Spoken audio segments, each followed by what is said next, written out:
La Terre est une mémoire verticale.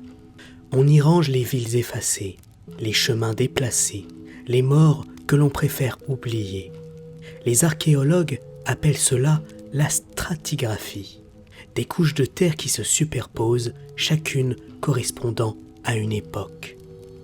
En Corrèze, sur le tracé d'une future déviation, une équipe pensait rencontrer un paysage connu.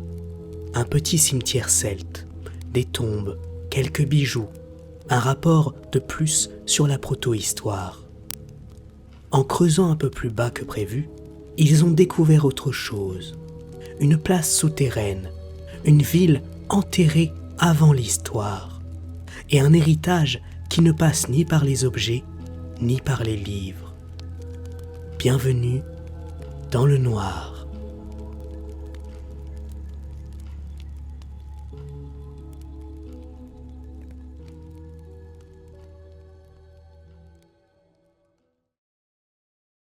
Au début, tout était très classique. Sur le chantier, les tranchées de fouilles découpaient la prairie en rectangles réguliers. Dans les couches supérieures, l'équipe avait mis au jour des fosses funéraires, des os brûlés, quelques perles de verre, des fragments de flibules en alliage cuivreux. Les formes des fossés et des fosses indiquaient un petit enclos funéraire celte, cohérent avec ce que l'on connaît de la région. Claire, responsable d'opération, notait les structures une à une sur son carnet. « Enclos funéraire », dit-elle en montrant la coupe à un stagiaire. « Tombe de l'âge du fer, probablement l'Athènes. Ce que nous allons faire aujourd'hui et les jours suivants, c'est fouiller et dater. » Elle avait déjà dirigé ce type d'opération préventive. Cimetière, rapport, stockage des pièces dans un dépôt. Un travail minutieux mais balisé. Jusqu'à la fosse 12B. La truelle d'un étudiant avait rencontré le vide. Sous le fond supposé de la tombe, la terre se rompait brusquement pour dévoiler un trou net, circulaire, environ 3 mètres de diamètre. Les parois semblaient verticales, taillées dans une roche plus sombre que le sol environnant. On avait immédiatement sécurisé le périmètre.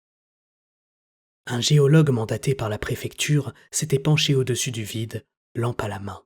« Ce n'est pas un effondrement naturel, » conclut-il. « La paroi est trop régulière. On dirait un cylindre creusé dans une roche différente du substrat local. » Claire observait la coupe.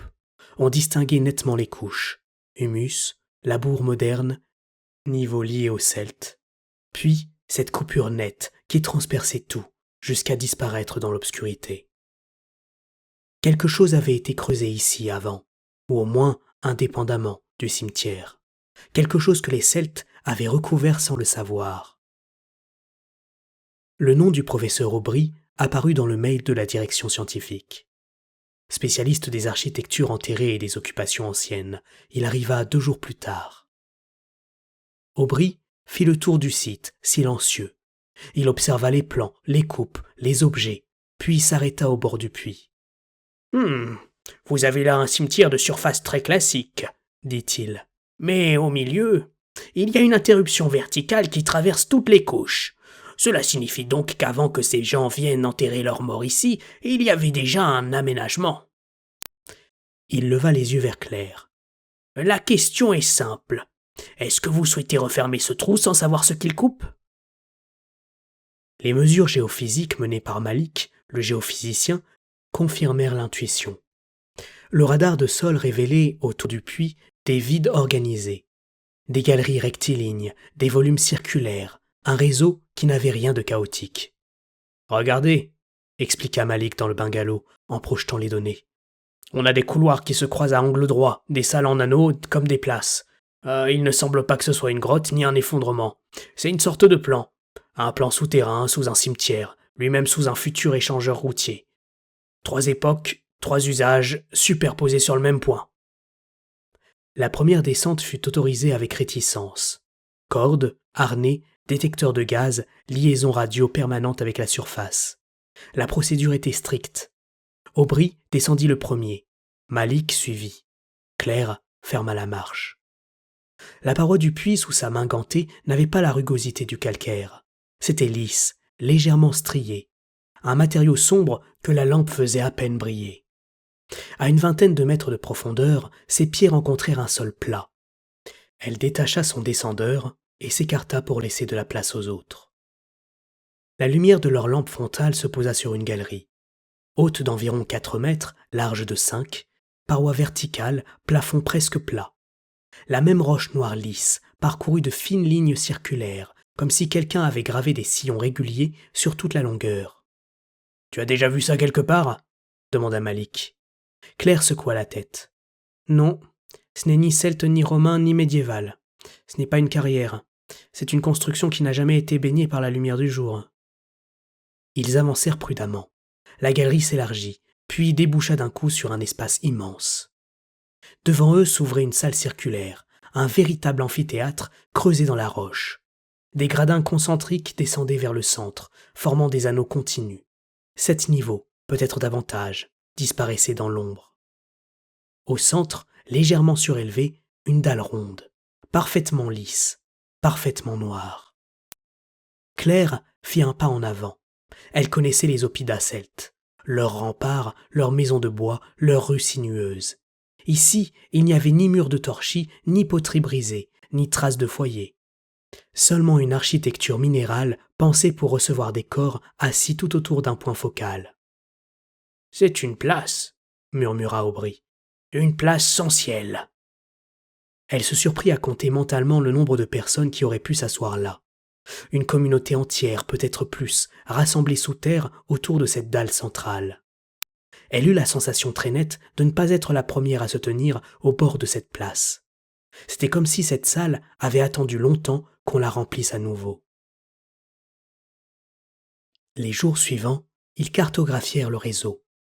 Derrière les gradins, un couloir annulaire courait en cercle. De ce couloir partaient des galeries secondaires, plus étroites, qui desservaient d'autres pièces.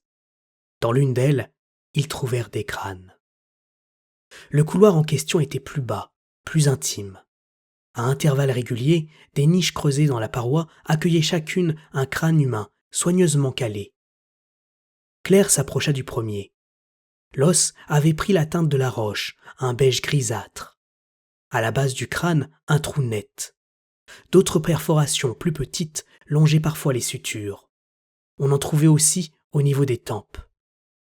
« Ce n'est pas un simple obtuaire, » dit Aubry. « Ce sont des pièces travaillées. » Malik, qui observait la paroi, eut un geste de la main. « Regardez la disposition. Ces niches sont à la même hauteur sur tout le couloir. Les crânes sont tous orientés dans le même sens. Avec ces perforations, on pourrait faire circuler de l'air à travers. D'après moi, ce couloir a été conçu pour la résonance. » Claire pensa aux pratiques celtes, tête coupée et exposée, parfois, mais jamais transformée en instrument.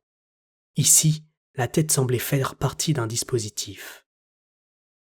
Ils emportèrent quelques enregistrements sonores du couloir, quelques mesures.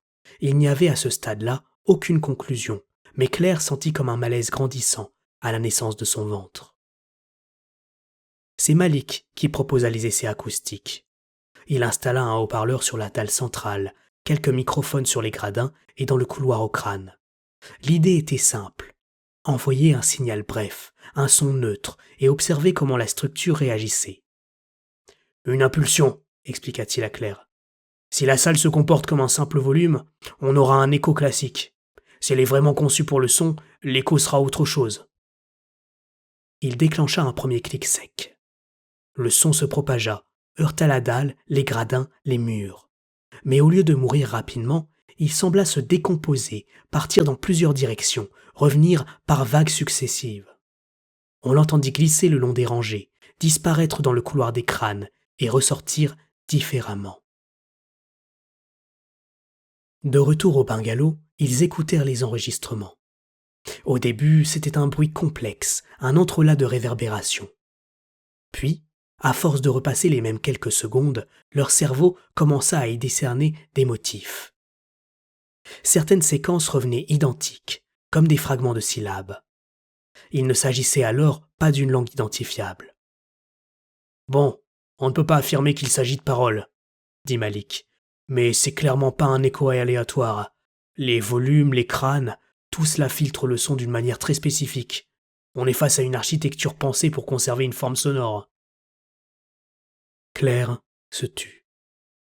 La nuit suivante, elle avait rêvé qu'elle était assise sur l'un des gradins. La place était pleine. Les silhouettes autour d'elle n'avaient pas de visage distinct, seulement la sensation d'une foule compacte.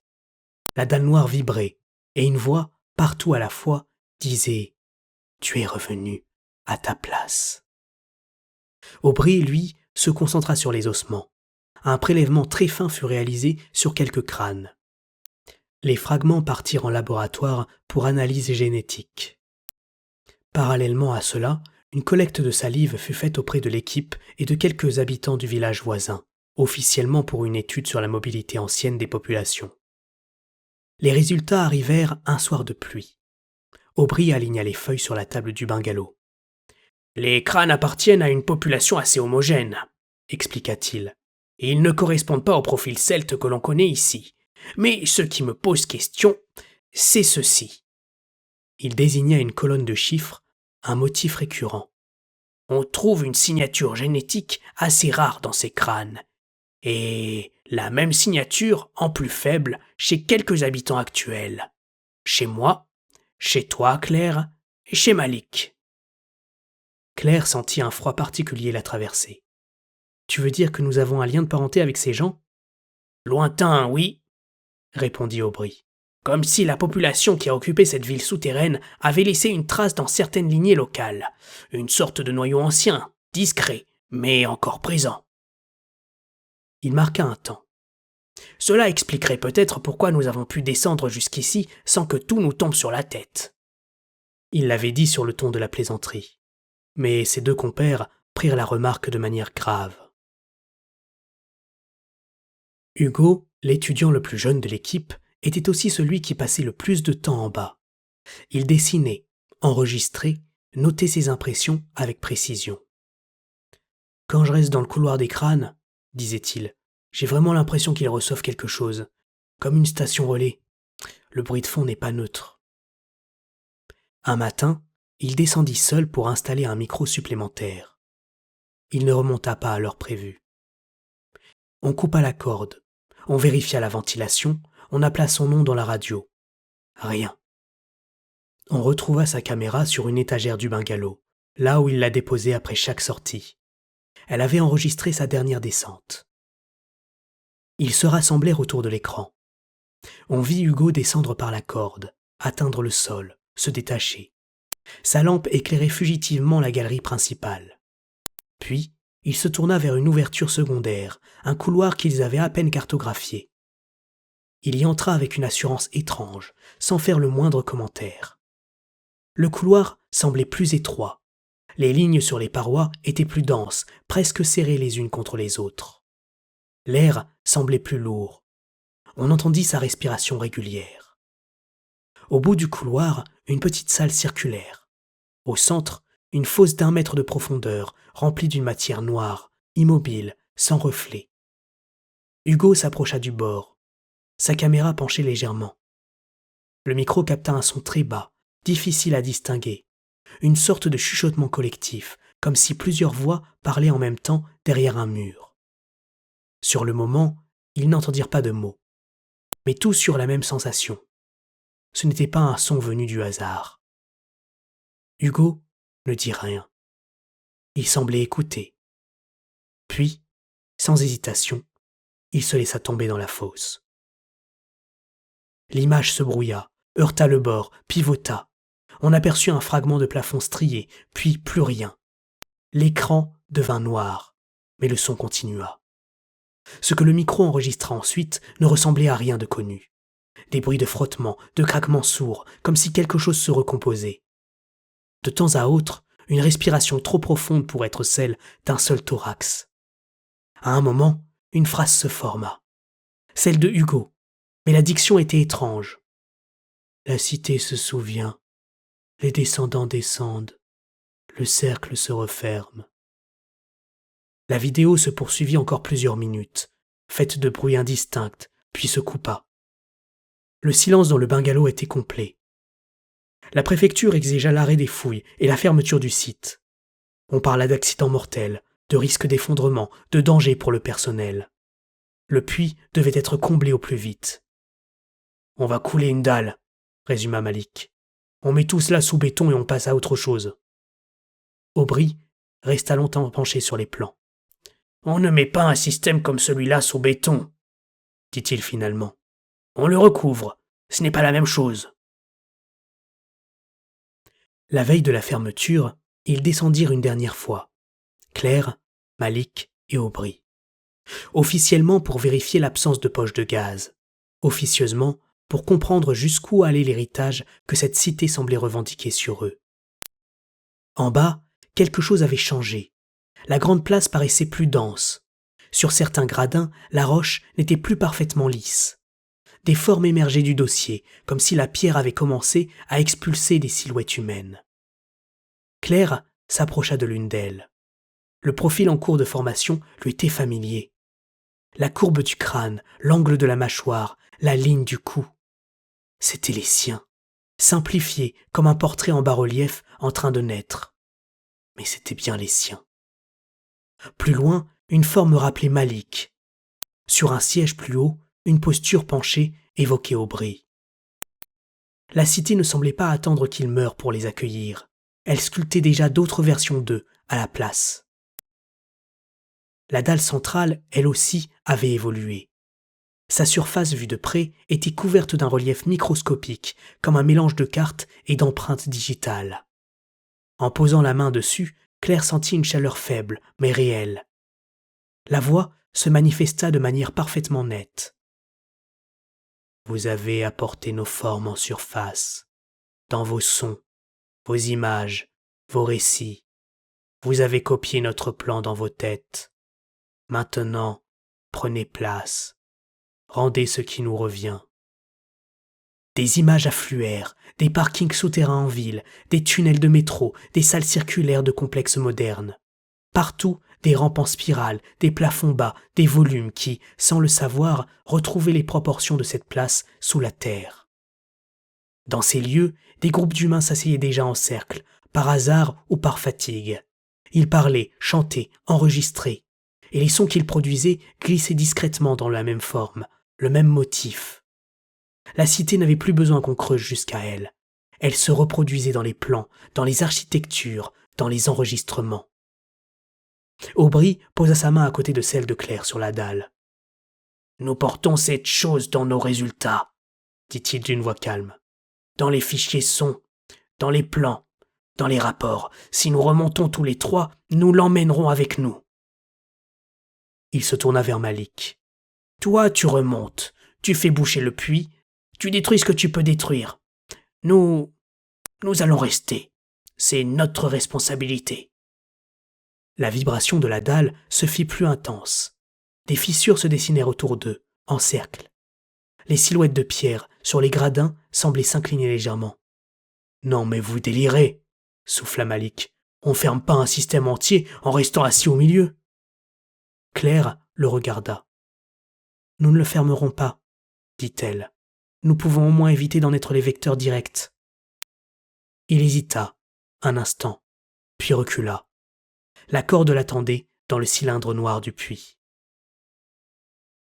La dernière image qu'il emporta fut celle de Claire et d'Aubry, debout sur la dalle, mains posées, tandis que le cercle de fissures se resserrait comme une bouche. Un éboulement, plus tard, coupa la vue. Quelques heures après, le puits fut comblé de béton.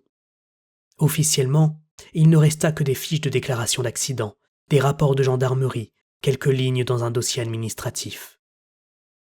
Officieusement, les données étaient déjà ailleurs. Les spectres sonores des tests de Malik circulaient sur des serveurs. Les plans de la place souterraine figuraient dans des présentations de colloques. Les analyses génétiques dormaient dans des bases de données. Et l'histoire, racontée à quelques collègues, finit par sortir du cercle étroit des archéologues.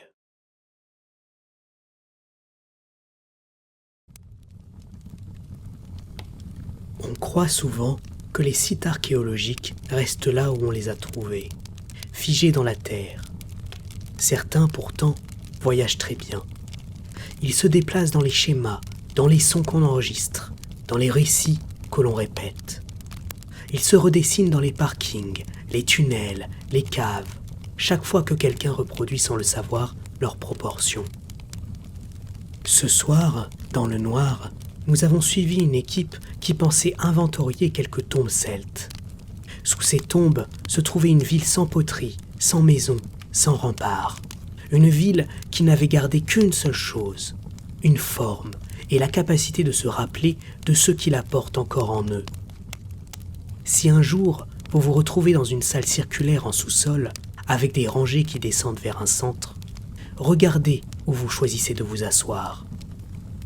Certaines places, parfois, sont déjà réservées.